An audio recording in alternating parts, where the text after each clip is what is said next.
Our sponsors are extremely important to LHA, so thanks again to the sponsors. I don't think we really gave them a real good round of applause either.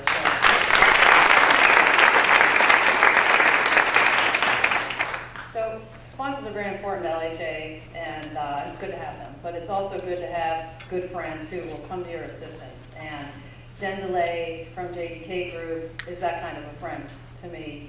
I called and I described my vision for this setup, and that's all I needed to do. She made it happen. And I think I would just say, Jen will make it happen for you too. JDK. Love Jen. Now, on to our first order of business, and that's to introduce our panel. Oh yeah, we forgot that. We want you to be able to see them. As I do, they're going to come bounding up here and take their places. And so here's the dream team. First up, Ruth Rauch is the founder and CEO of Dress for Success for Central Pennsylvania. Where'd you go, Ruth? Come on.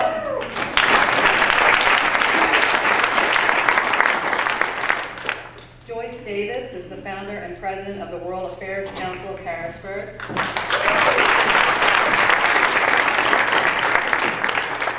Next up is Beth Piper, who is the owner and president of Ralph E. Jones Incorporated. Next up is our daredevil, Tracy Kowalski, Vice President of External Communications and Community Relations for Ahold USA. And last, and certainly not least, Jessica Myers, the owner and president of the GEM Group. Come on up. Aren't they great? That's why you're all here today, and it's going to be fantastic. It's going to be very, very good. Am I loud enough? Yes, thank you. For today's program, we thought it would be great, we had these tremendous women, to have a conversation amongst ourselves that you could overhear, and then so we can make some points that we wanted to make, and then open it up to the audience. So we will have plenty of time for questions at the end, so I'm hoping as we go through that you'll join our conversation at the end. And we can talk for hours about our collective experiences. And the conversation we think would be of most value to you revolves around this graphic that you see up here, and that's on your table setting. And this is a graphic, it comes from a very interesting study published by McKinsey and Company titled Centered Leadership, How Talented Women Thrive. If you want a copy, leave your business card with me and I'll email it to you. It's a great article. Each panel member got this article, we talked it over, and they selected a leadership dimension that was most meaningful to them, that resonated with them. And so we're going to talk through these leadership dimensions. And what we did was we asked each other to think in terms of what we're doing in the community and its impact, and how that ties to each of these leadership dimensions. So the leadership dimensions, you can see them, are meaning, managing energy, positive framing, connecting, and engaging. So looking forward to that discussion. And before we get started though, you're going to hear several key messages as we go through this presentation. I guarantee you. And I'm keeping track of what we're going to be, what some of those key messages are. And I hope we'll have time, I think we'll have time at the end for me to walk you through that list. So we'll definitely hear some important things. And the first key message is what these ladies are living for you. They're role modeling this, and it's how you develop leadership. It's live it, learn it, and share it. And the way you develop as a person, you have to live it, you have to learn it, and then you have to share it. And so a lot of times when I'm at programs like this, I can see people mentally going, they'll listen to a speaker and they'll be doing a checklist in their head. They'll be saying, do that, I know that, I do that. And what I ask you to do is you'll miss some of these key points. So what I ask you to do as you listen to the discussion is that you try to find new information. What's in this for you that you don't know? Because there's a lot to learn, and it's important to learn. Sustained success is the key, okay? And to have the kind of success that these women have, sustained success, comes from learning. Continuous and many, many times very difficult learning.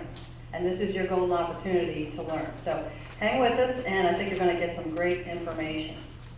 Now, our first topic is meaning, and the McKinsey research concluded that women lead very effectively when they find deep meaning in what they do. And so we're going to start with Ruth, who's furthest from me, and we're going to pick on you first, Ruth. Is it on? There you are. Speak. Do you agree with this? Do you agree with the meaning concept of? Tell us about that. For me, having meaning is having a passion for something. Having a passion for something in life has always been extremely important. My passion has been about lifelong learning, education, independence, family, and faith. I've always focused on that as a purpose, and it was part of why I went through college, why I put myself through college at graduate level, and why I chose the career that I did, which was social work as a profession. When I went to put my husband through school, being a stay-at-home mom was also very, very important. And I worked professionally part-time during that process.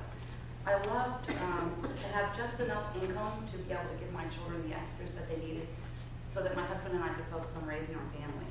And that to me was very meaningful and fulfilling, and it was a learning curve for me at that point in my life as well.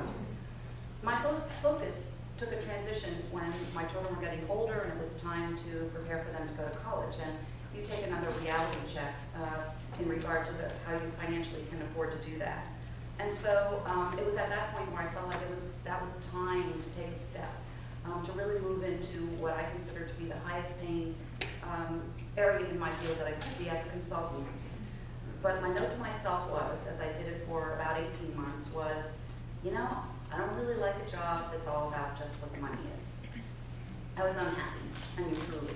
I did what was needed to be done. I was on their letterhead. I qualified them for all the things that they needed to get for their medical billing and made them eligible for all of those sort of things. But as far as fulfilling, it was lacking. So ultimately, it forced me to really look at what was really important in my life.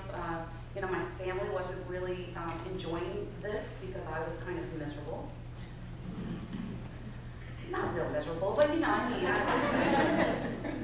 I just wasn't happy, and they were used to me coming home from work feeling like I did something really meaningful every day, and this was a new me for them, which wasn't good. So you would wonder, why would someone leave the best paying job that they could get as a social worker at a master's degree level to start a nonprofit, which would guarantee no pay for the next 2 years? I don't know. But I came home and said to my family, well, by the way, I decided I took a sabbatical, and I'm going to figure out what I want to do. And one of the things that I felt really strongly about was, I felt like I could have an impact in the community, and that I could do something that could make a real difference. It just so happened that Dress for Success, I'd known about that for a long time, and I really felt like that would be a really cool thing to get involved in, because I kind of lived that sort of philosophy. When it came to mom getting a new suit and children getting braces, you know who won out. So I was really comfortable with the whole concept. But I also had a goal for Dress for Success, which was for this nonprofit to be inclusive, just an organization supported by women in the community that would help low-income women and ultimately offer change, not only to the women that we were serving,